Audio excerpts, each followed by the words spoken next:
money, Jordan Belfort. Stacking penny stocks while I'm flipping these birds. Sipping on Ciroc, trip 'em up with the words. I done popped the Molly and I think it's be my third. What is going on, Degen Nation? Kenny Kim here, bringing you another Fantasy Golf Degenerates podcast this week for the Honda Classic. As usual, I'm here with the Canadian Pitbull, Tyler Tamboline. Tyler, what is up, my friend? What is up, Kenny? I'm excited.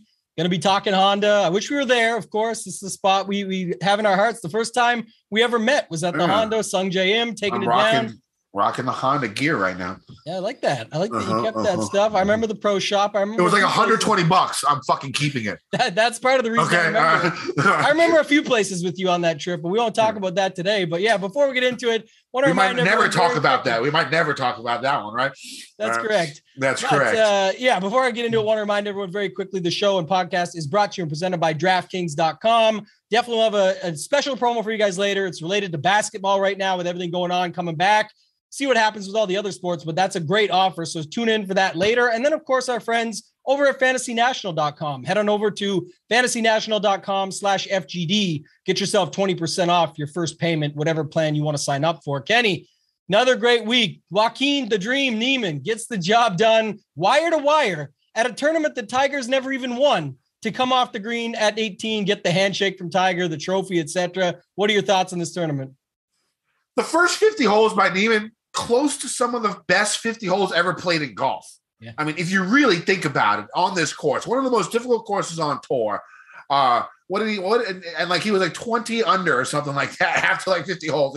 He had as many pars as he had birdies and eagles at like 52 holes. It was sick. Now, I don't know. They were worried about the dryness because, there was no rain. And so the rough was lower.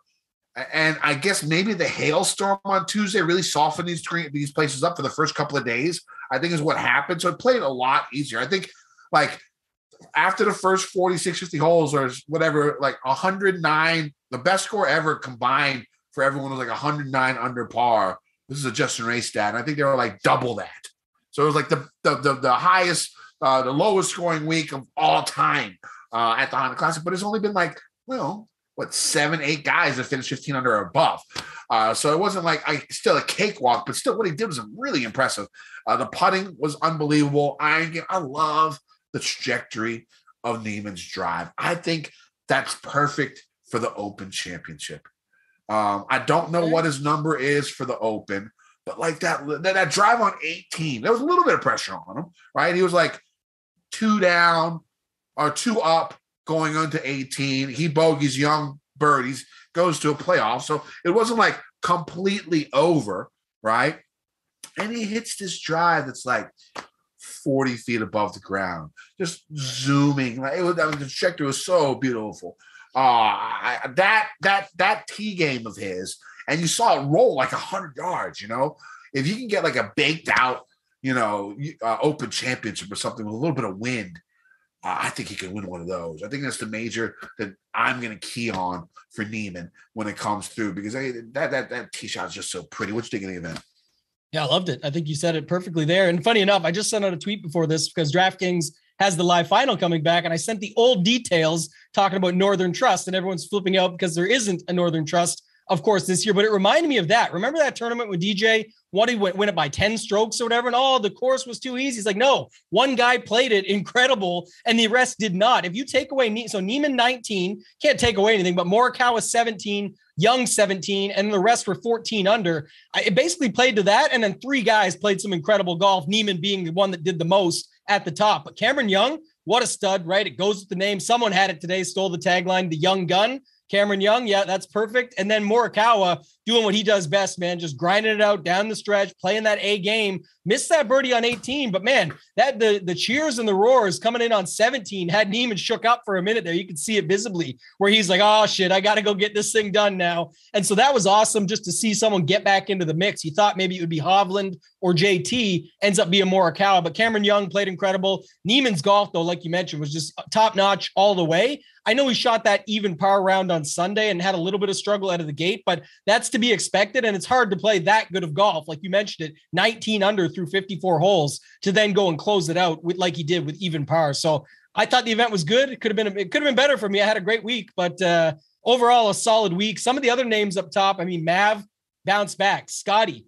did his thing. Another top 7 off the win. He's feeling good right now. A bunch of guys that we'll talk about for this week, probably, right? Matt Jones, CT Pan, Mito for sure will be in the conversation. And nice to see Bobby Mack. Bobby Mack back up in the mix, Rory, Home, a bunch of guys. So good. Again, it was nice to be back, Kenny, to an event that had a strong field, a tough course, regardless of what the final score for the top guy ended up being. It was still great conditions, good tournament all around. So I personally loved it, and I look forward to it every single year. I think the one thing that I noticed about, I'm going to talk about Colin Morikawa here. I think he's still very underrated by everyone who plays. I think he was like single digit owned in some GP. I could be wrong about that, but like maybe 12% owned tops. And the way he plays is just so good. I mean, if you look at his starts, he finished second. He has a 5th in Tournament of Champions. The World Tour first, 7th at Zozo, 2nd at the CJ Cup. I mean, I don't know. I think I disrespect him. I don't play him as much as I should. And I think that's something that I need to change. I don't know what I have against him, but I feel like I don't play him enough. And I think I'm going to have to change that as it goes on, especially, what was it, like 10-4, 10-8 or something like that? He was 10,400. And yeah, your point is correct. We actually talked about this on the season preview. Remember, we said, I think this year in majors, and now, again, this wasn't a major, but the strength of field was major-esque. It was actually a stronger field than last year's Masters. And in, again, invitational, tougher course, all those factors. So I get it. We said, let's play Rahm and Morikawa every single time and just let it roll. But the problem is, I think it was you that hinted at this in that same preview we did when you said, but now they know, and the price goes up. So when he's at 10-4 and you have to make that decision amongst those guys, remember how hot Cantlay, JT, Rahm being the best in the world, all these guys you have to factor in. And you said it too. We've talked about this in the past, but just in those events you mentioned. So gains almost 7 strokes with the putter over on Fantasy National at the Genesis. When he loses strokes, it's the Tour Championship for 26th, the BMW for 63rd, the miscut at the Northern Trust, and then the WGC way down near the bottom. So anytime he gains them, 2nd at the Memorial, 2nd at the CJ Cup, 5th at the Century, 2nd at the Genesis. That's it. Not going to name any more, but you get it. That's what it always comes down to. So but we know the putting is the most variable stat there is. For sure. Now, when it comes to that, does that make it so we should play him more? Because he can have those weeks. Everything else about his game is one of the best in the world, right? Except maybe his short game. Short game, not. But he looked pretty damn good last week, dropping those 2 on Sunday. Chip and Eagle, yeah. I mean, so do you think that, like, when it comes, is he on par with the Rahms? Is he on par with the Justin Thomases? Do you play him like that, where you always play that guy? Is he there yet? Should he be there yet? 2 things. I agree. First, I think we do have to think like that for one reason only, because we already can see the ownership roughly going in. We have good ownership sites out there where we can get a good enough sense to say, okay, he is on their level, so we can play it that way. I guess what the public thinks, and that's where the low ownership comes from, is that not comparing their skill set at all. It's not even close. But just to give an example, Luke List, Keegan Bradley types, we're used to them saying, look, if he's on, I could get a win like I did a couple weeks ago with Luke List. If he's off, we know it's a miscut and we move on. But the difference is there's 7,600 or 8,100, and you don't feel like you're absorbing as much in your lineup. When he's 10-4 and you're deciding around the top guys, that's where the decision gets made by people out in the public, us included. But the second thing I will say to you, and before you go here, just a matter of what we brought up in the past, is with Morikawa's trajectory in coming in. I remember when he won the Open, the stat came out, and it was mind-boggling to most, myself included, was him versus Tiger in the same amount of time or same age or whatever they used as the factor that made sense, is in this day and age with this much talent in the beast that Tiger created. Speaking of that, guys like, look at the board, Neiman, Morikawa, Young, Hovland, JT, McNeely, Scotty, all those guys, man. Like Adam Scott's the old man up there, and the rest are all super young. And that's kind of what, people are talking about now. You look at Morikawa, though, it was the same numbers as Tiger in the X amount of starts, a little bit different age. But that's the point. In this day and age, in this talent level, he's doing that. His iron game is beyond, right? We talked about that too. It's much better. It's like higher than Justin Thomas in second, then Justin Thomas into 30th place or something like that, the gap. So that's what I would say about that. Let's speak about Justin Thomas. Justin Thomas or Morikawa, same price, within $100 at a major. Who do you play? Because JT's biggest problem is, of course, the putter, just like Kawa. Like, where do you think the masses would go on that? Say JT's 10-6, Morikawa's 10-4 at Augusta. We just saw it. They go to JT. They go JT, right? Yeah. They go JT, right? There's more narratives. I think that has to switch. Yeah. I think that has to switch. I think we got to give Kawa a little bit more due when it comes to EFS and play him a little bit more, at least for me. Personally, for me. Let me just stay on that for 1 second because I want to ask you this back, flip it a different way. I think it's a good conversation. We have the players and all the majors coming up. It reminded me today, we just saw a great tournament, but think about all the best golf we've got ahead of us here. Honda, API players, roll it out, all 4 majors still. There's a huge season ahead. And we appreciate you guys being here. So this is awesome. But this comparison, Kenny, forget that one. JT Morikawa is hard. Easy to get the answer, but hard to pick from. What about Morikawa versus Rahm? Because to be honest, if you look back, first of all, Rahm has not been winning at the clip we expected, has not been winning anything, tournaments or majors, at the clip of Morikawa. He's getting the ownership every single time, even if we don't think it's enough. I still personally love him. I'm just saying the question of who we should be playing based on that. And one guy has much better irons. And if the putter shows up, final point, if the putter shows up, he wins or comes in second. The other guy, Ryan Baroff, was on Andy Lack's podcast last week talking about how Rahm has gained 4 strokes or more putting 14 times, all in strong fields. He won 0 of those tournaments. So if the putter really shows up for Rahm, he actually he has not even won those 14 events. Shout out to our guy, Ryan Baroff, always here to help us out when we're not in the mix. But I thought that stat was crazy. And that goes back to your point on Morikawa. The big difference is outside of last week, when Rahm struggles in a little part of his game, he still finished top 10, top 15. You know, he's going to be up there. Now, so when it comes to like outrights and stuff, it probably isn't the best way to go about him, but like, he's always going to be top 10. Always going to be top 15. But ownership is going to be 3 or 4 to 1. That's true. Against him. And when Morikawa's putter shows up, all the rest of the game usually does show up. It's boom or bust, but when his putter shows up, first, fourth, second, fifth, second, it's top 5. It's not even top 10. Yeah. No, I hear what you're saying. Good to take away. Yeah. And congrats to Neiman. We're getting off the subject here. Neiman played unbelievable. He deserved the W. Personally, for me, went 4 for 4. Cash game cornerstones. Pretty good. Didn't cash in cash. So that's how my week went. Hopefully the cash game cornerstones helped you guys out a little bit. It did not help me. It was my worst week by far. Neiman was I don't know why I left Neiman off. Looking back, I just feel stupid about that.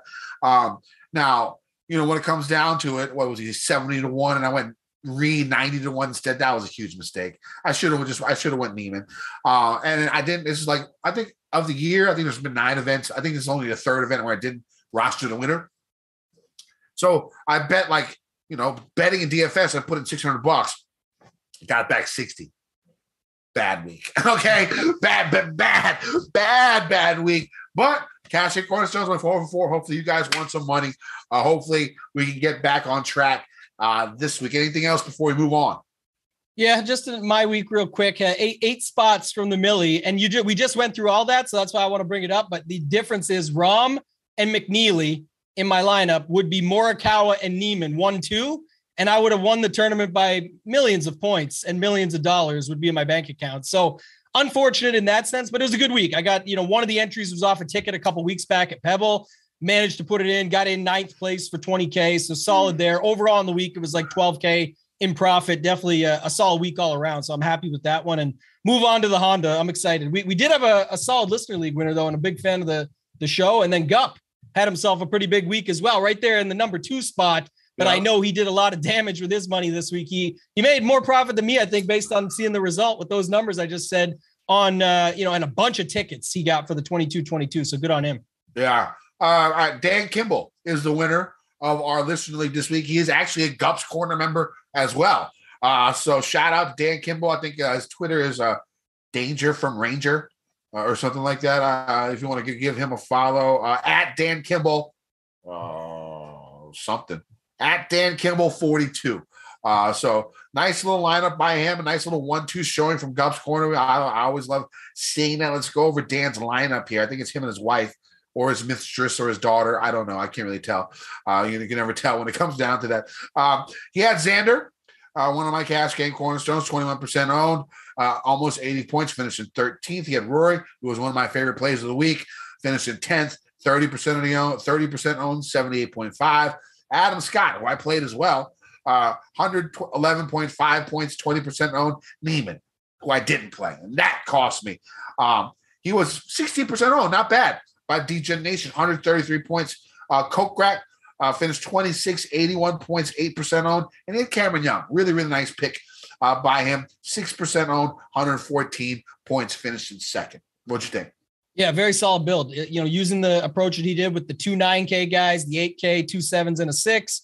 Really good setup, right? Stayed away from the top of the board, avoided all the 5-figure guys that we just sort of sorted through right here on the show, talking through some of those names, and got a pretty balanced ownership. Like the top 4 guys, and Xander, Rory, Scott, and Neiman all had 15% plus ownership. But then when you throw in Kokrak and of course Cameron Young, even Cameron Young, 6%. I kind of like that. The DGen Nation was all over him, had himself a really good week, 66, 62, 69, and then ended with a 70. But still, man, a solid week all around for him. So put together a nice lineup, 597.5 points. He did reach out to me as well, said he couldn't wait to hear it. I just imagine right now, Kenny, he's sitting there with his wife, showing her the show with us talking about him on it. And it is a picture of his mistress that you mentioned in his profile picture there. That would be awful. You screwed him over, Kenny. Sorry, Dan. My bad, Dan. Hopefully we'll see you in the 3-man this week. But by the way, is your wife? Yes. I waxed you in that 3-man this week, so it's over. You did. The streak is broken. The streak is broken. Floodgates. I am going to start another streak. I can guarantee that on here because not if you give away the 5th man cash game pick this week because he's dust. But we'll talk about that later. We'll talk about that. Hey, it's as of now. I could change it, and my mind might not be right. I just started blood pressure medication today. I'm on the verge of quitting smoking. If you see no cigarettes by me right now, I'm not going to go cold turkey. I'm trying to go from like 10 a day to 5 a day to like 3 a day. Then I'll try to patch is where I'm going because doctor's like, you about to die. And I was like, you're probably right. So I got to change some shit. I actually got an ultrasound for my liver coming up on Wednesday. That should be fun. Now, the thing is, there's a little, I forget what it's called. It's like when you took the blood test, there's something that tests your liver, okay? And like the average score is like between 9 and 59. That's the normal range. I'm only 68. That's not bad for the amount of drink. I was sort of surprised when I hear that because from what I've heard, if you have really bad liver problems, it could be 10 times the normal. So, hey, maybe I'm not, maybe the drinking, I'll probably keep drinking. Maybe just once a day instead of twice, or once a week instead of twice a week. We'll see how it goes, and we'll really see how far I can take this because, I don't really want to die, but I don't want to like not have fun. So you got to find sort of that middle when it comes down to it. We'll see if I can do it. I really want a cigarette right now, like horribly bad. Like I want to smoke. I think I'm going to have to get one. But anyways, let's move on to this week. This week, of course, is the Honda Classic from PGA National in Palm Beach. Shout out Cheetah, one of my favorite strip clubs down there. It was always a good place, always good fun down there. If you're in West Palm Beach, go check out Cheetah. Tell them Kenny sent you, and they will have no idea who I am. But still, you'll have a great time. So PGA National Champions Course, host of the Honda Classic. Bear Trap 15, 16, 17. We've seen what happened here in the past. I think Adam Scott had like a quad bogey here when he was up by like 3 on a Saturday. Sergio took the lead. Adam Scott ended up coming back and winning. But you see massive swings on 15, 16, and 17 throughout, especially on Sundays. It could happen on Sunday. So, it should be a fun last few holes, especially if there's a lot of carnage. The thing is, that's like a very, very hard 3-course stretch, 3-hole stretch. Well, the hardest, like the second hardest 3-hole stretch on tour is 5 through 7. So lots of difficult holes on this course. Weather always a factor. From what I'm reading right now, you're looking at 20 to 30 mile per hour gusts on Thursday and Friday, and the wind sort of tapers down a little bit Saturday and Sunday. So you know what that means? It's going to be a lot of carnage before the cut. This is basically where chalk comes to die. Now, you can't, relegate it. You can't quantify which chalky guy is going to miss it. But this is a week to be wary of chalk. If you have any type of, if you think one guy and you're not sure about a guy and you look at his ownership, he's going to be one of the chalkiest guys, it's pretty easy to fade, I think, at that point in time. If you love a guy and he's going to be chalk, I mean, you love him. You got to play him, right? But if you have any doubts, this is the week to be like, okay, I'm not going to play him. Because this is where chalk usually comes to die, like I said.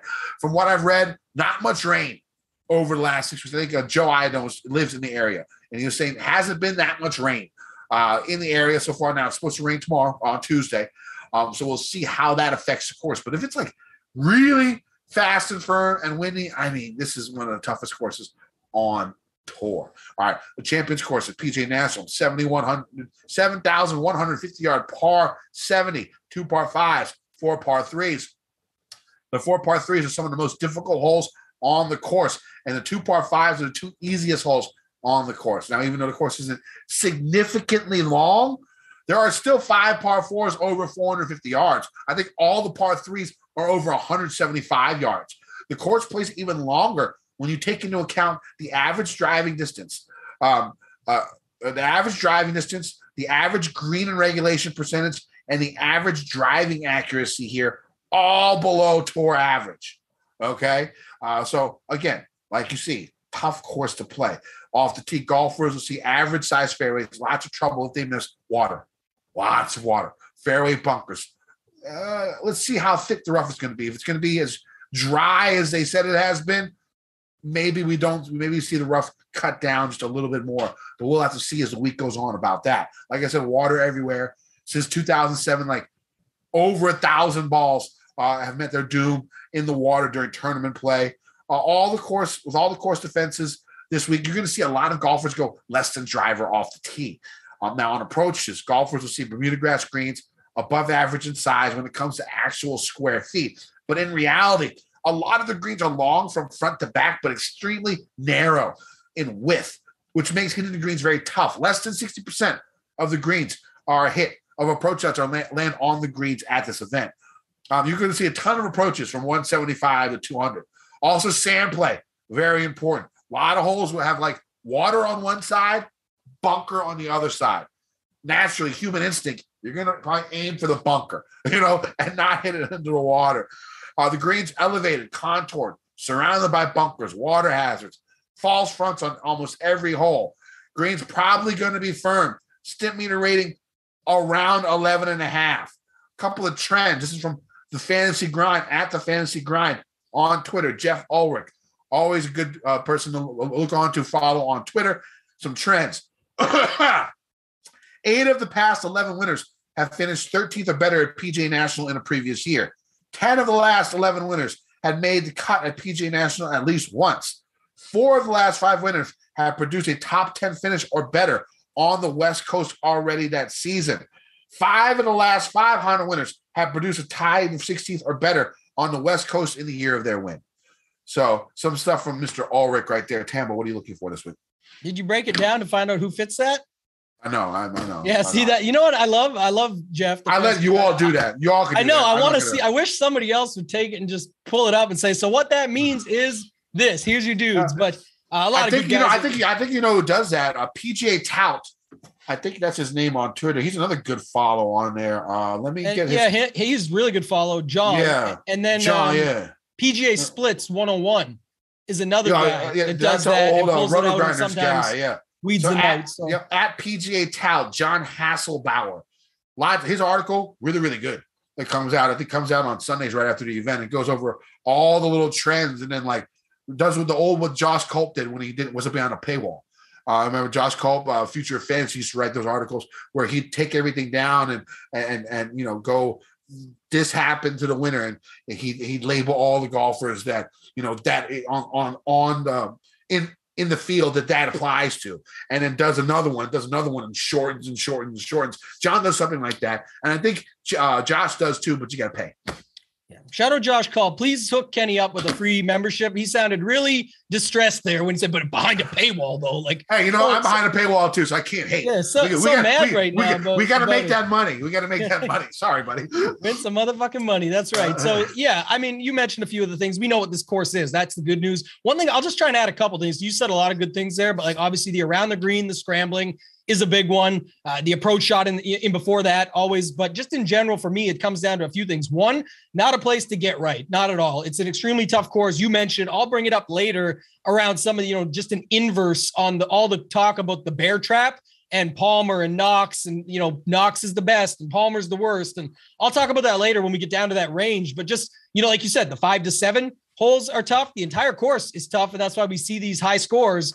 And then also with that said, just in general, like, it's not in mentioning that it's not a place to get right, especially with the studs up top. I've noticed this over the last few years. You don't really want anybody coming in who's trying to figure it out or who's struggled in the last couple events. Go with whoever's playing the best golf. And I think that's an interesting conversation when we do get into it. I'll bring it up in a second with Neiman. But before we get into the top tiers, Kenny, want to remind everyone of a very, very special offer from DraftKings.com. Hoops fans, the latest offer from DraftKings Sportsbook is too good to pass up. I'm talking between the legs 360 windmill good. New customers can bet just $1 on any team and get $150 in free bets if they win. It's that simple. DraftKings Sportsbook customers can also bet on the NBA with same-game parlays. Combine multiple bets from the same game for a bigger payout. The more legs you add, the more money you can win. DraftKings is safe, secure, and reliable. Best of all, you can deposit and withdraw your cash whenever you want. Download the DraftKings Sportsbook app now. Use promo code FGD. Bet just $1 on any pro basketball team and get $150 in free bets if they win. That's promo code FGD at DraftKings Sportsbook.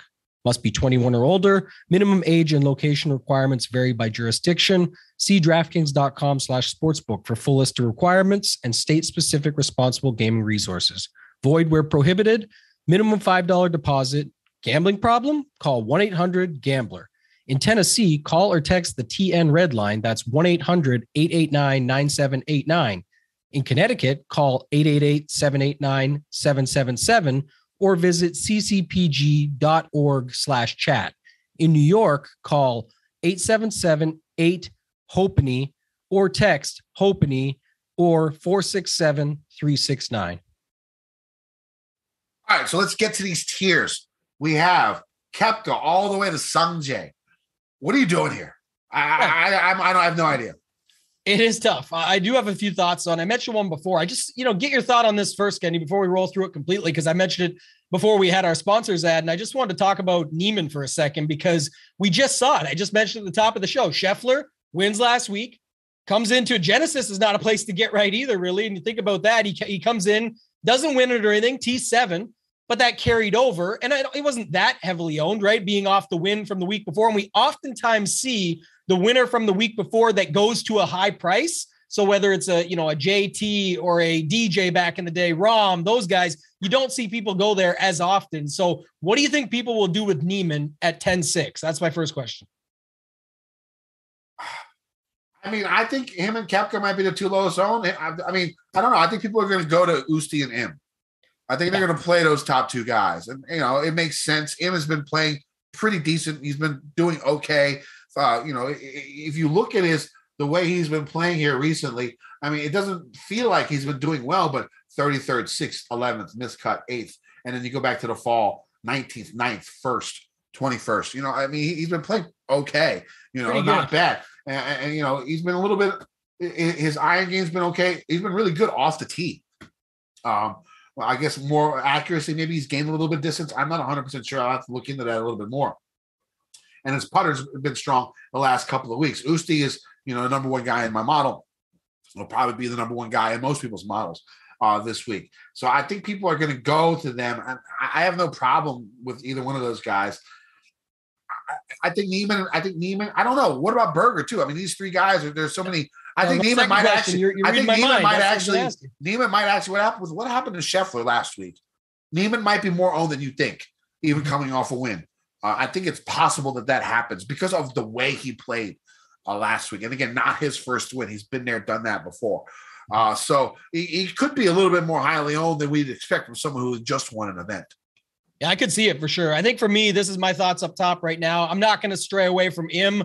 No matter how owned he is here, it's what, 20, 22%. Like, I don't care. I'll have enough. I'll make sure I get him in my lineups. When I do all my stuff, whether it's last 6 months, last 50 rounds, course history, recent form, everything that you talked about, he's got it all. So I'm not going to stray away from that. And the other thing was I like that he took the break at Waste Management, came back last week, dusted the rust off a little bit, still had a decent finish, 33rd place, and then comes out to a tournament that he's very familiar with and has won and come 8th last year. So made all 3 cuts here in his time on tour. I think just going back to him makes too much sense. I do have more of a struggle with Louis, and I'm a Louis guy, and the strength of field is down. It's better than some of the fall events and previous events, but it's nothing like last week. And so you think of it from that perspective, he's 10-8. Like, he doesn't have to go out and win if the rest of the top range does horrible. He can just show up and do his Louis thing. But I think that's where people are betting him and all this. He's literally never won stateside. So I don't know why this would be the spot he snaps out of it. And then if he gets you a top 5, what if Im wins, or what if Neiman's up there, and a bunch of what ifs, but I feel better playing Im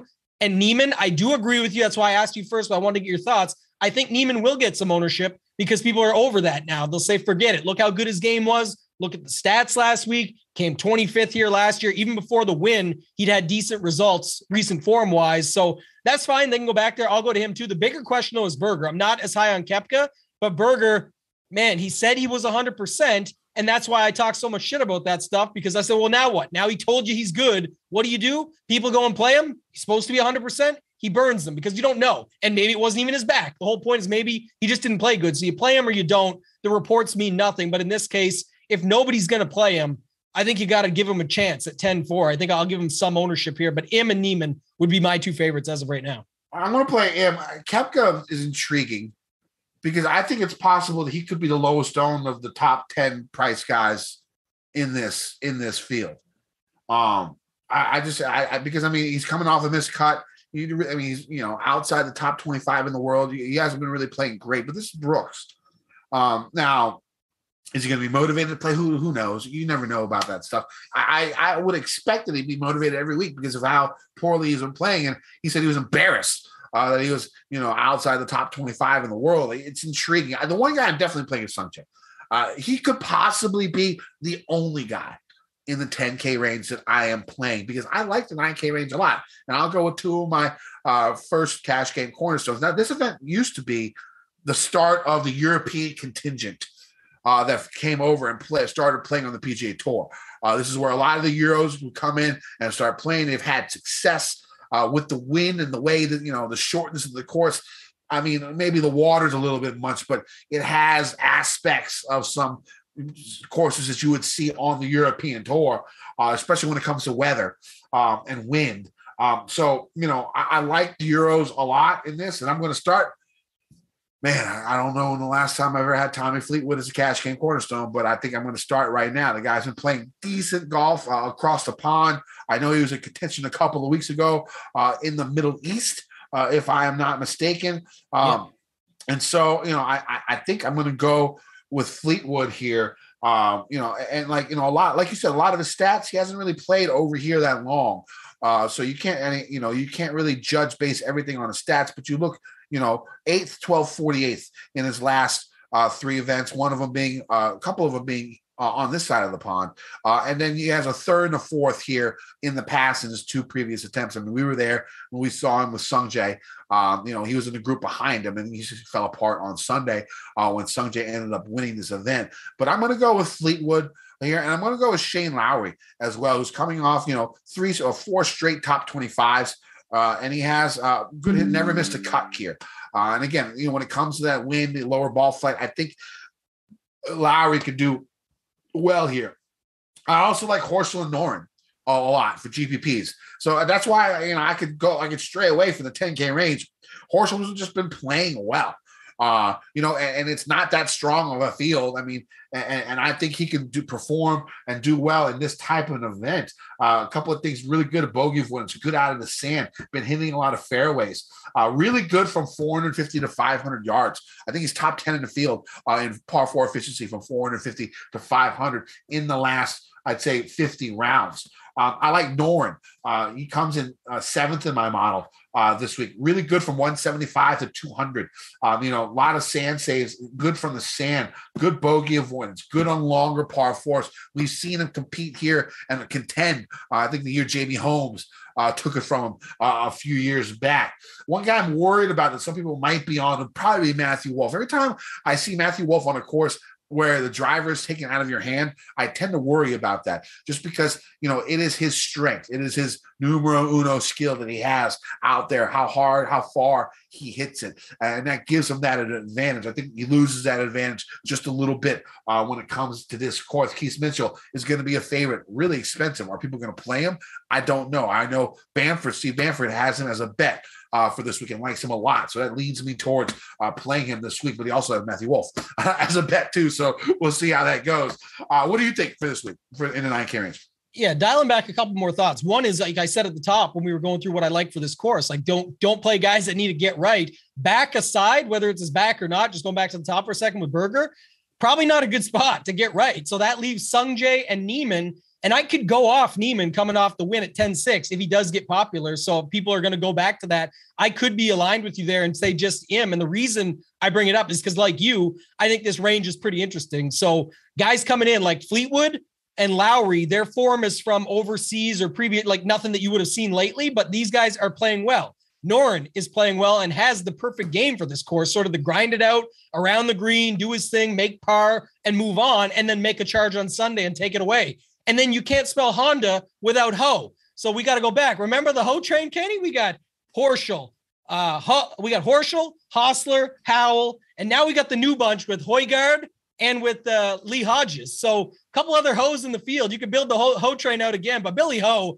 has a pretty decent history here, has been playing well, pretty good. I think his numbers line up. So, this is what he likes. Florida golf, Bermuda, that's his thing. So get back out of the, the waste management stuff where he's telling fans to go F themselves and everything he does there and hop back into an event that he likes. So I think he's good. But the two at the bottom are the most intriguing, and why I can just agree with you at the top and avoid altogether besides Sungjae is because Keith Mitchell, see what happens with ownership. I kind of like his price. The one guy I like that's priced definitely too high, if he was, anywhere in that 8K range, could be a little bit more popular, but Matt Jones, literally last year's champion, looked really good on Saturday and then put it together and had an even better Sunday at the Genesis. He hits on everything, like course history, recent form, last week, just coming in the right way, and then has the game and is the defending champion. So at 9K, I don't think he'll be very popular. We'll talk about the next range in a second, but we got Mito, potentially Mito chalk week.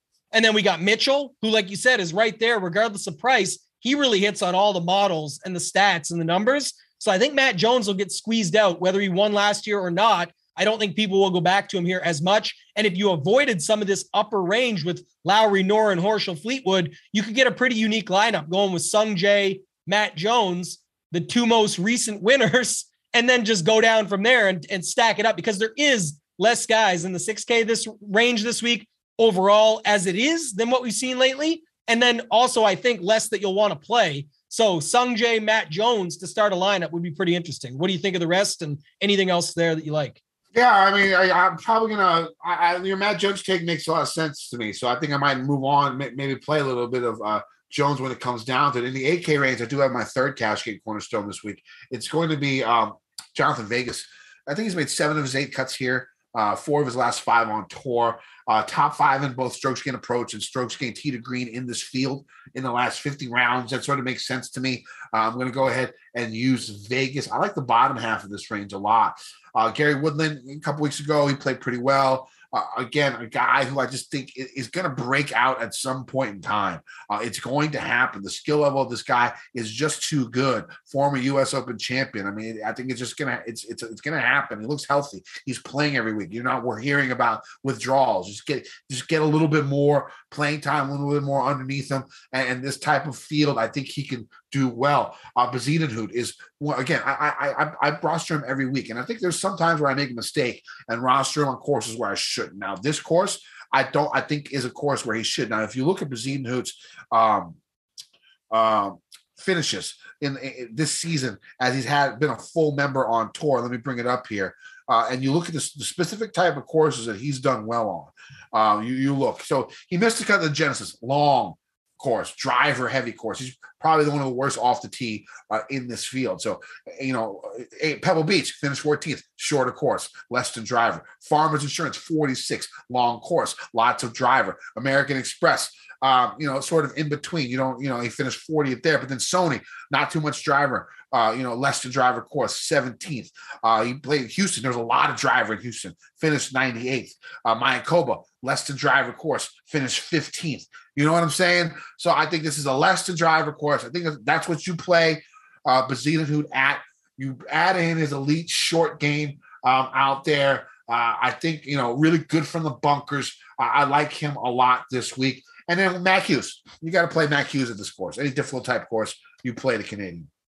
Okay, couple interesting thoughts then coming up here, because I agree with you fully on Bezuidenhout, and you didn't bring him up, but Knox is the guy that gets talked up. I was going to bring this point up first. Everyone talks about the bear trap. The numbers are posted. Since 2007, Russell Knox is the best at 6 under on the bear trap.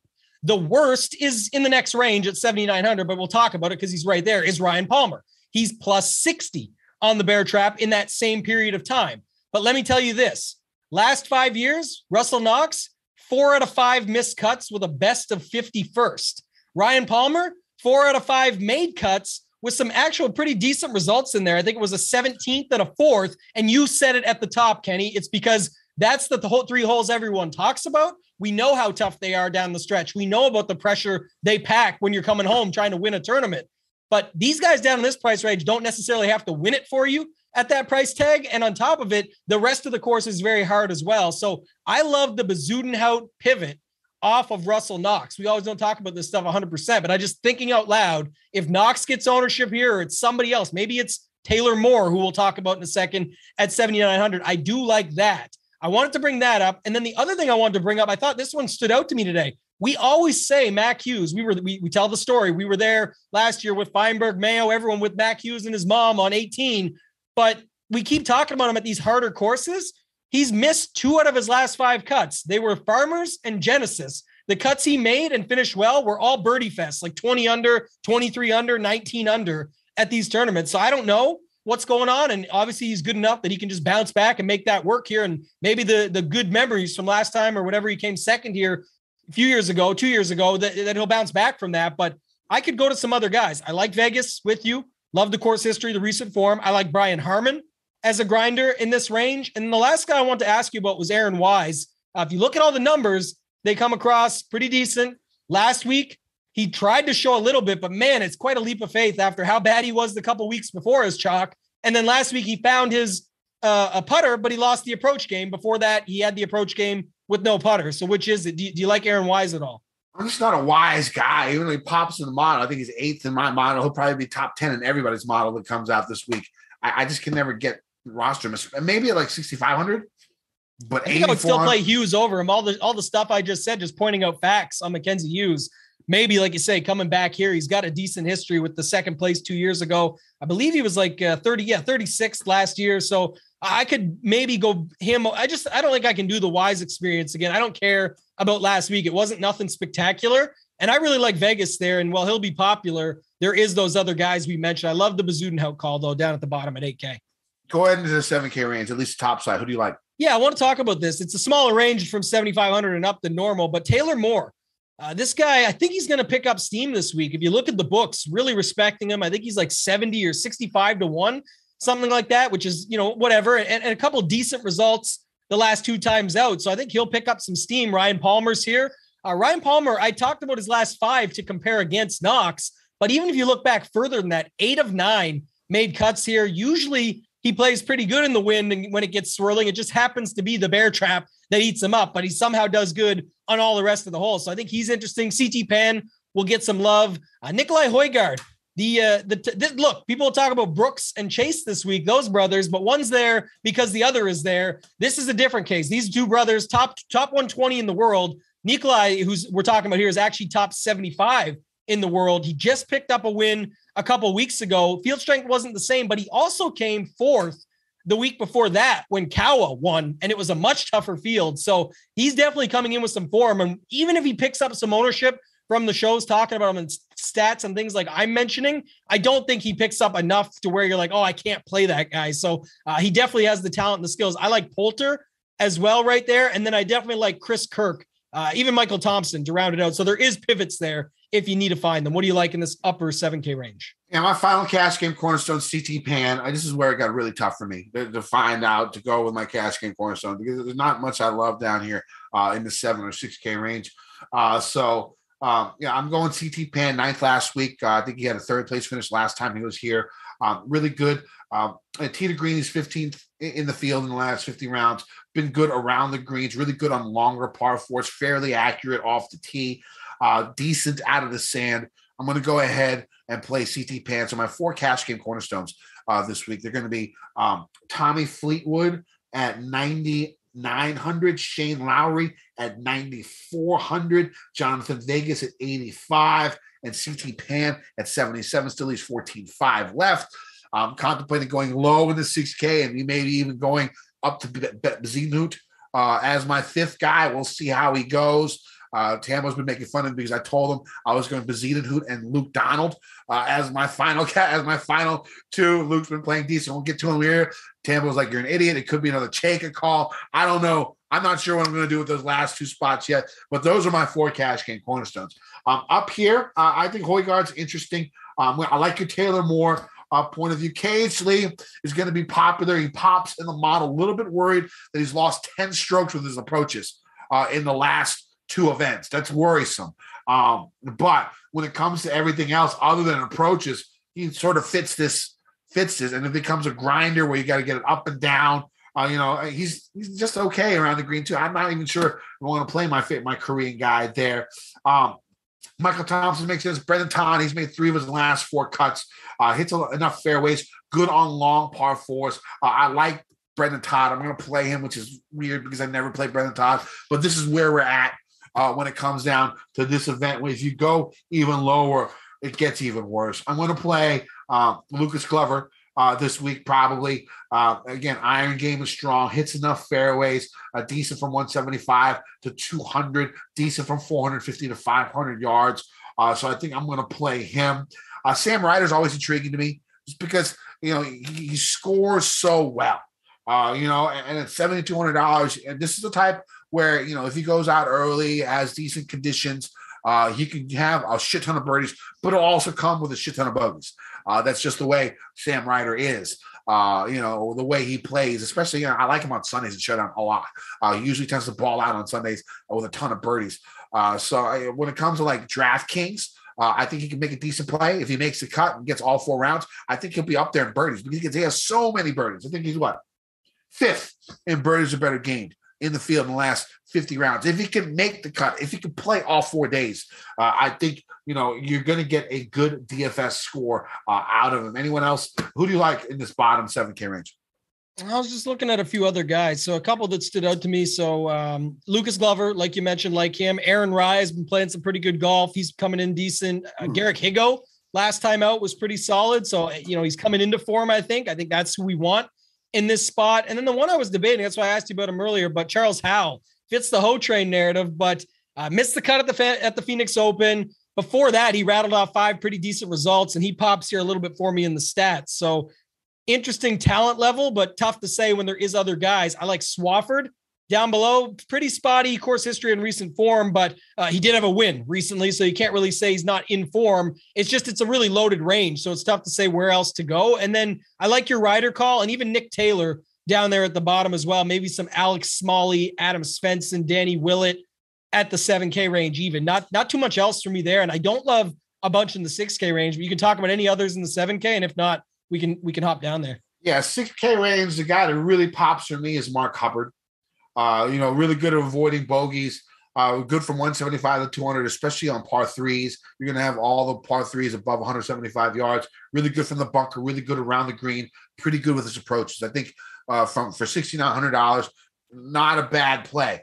I think when it comes down to it, and just trying to make lineups while we're doing this. I mean, if I go Hubbard, I might be able to afford Howell as well, and that might actually be a decent way to go. I don't know. We'll have to see again this week, that those last two spots are going to change a bunch for me. But yeah, Hubbard, probably my favorite play down here. I'm going to talk about Ryan Armour, another guy. I think Tambo talked to me about him earlier. Not technically a coastal course, but it's only like 5 miles from the ocean. So basically it's a coastal course, not too long. This is his thing. Enough fairways, enough bogey avoidance, good from longer par fours. I'll play Ryan Armour. And honestly, I think Luke Donald's been playing decent golf, making 2 of his last 4 cuts, gaining strokes with his approaches in 4 straight. Former winner here. I think I can get by with him. Top 10 in strokes gained approach in the last 50 rounds in this field. Good from 175 to 200. Really good from the bunker. And that's how we're going. I'm thinking about playing freaking Luke Donald in this event. So that'll tell you something right there.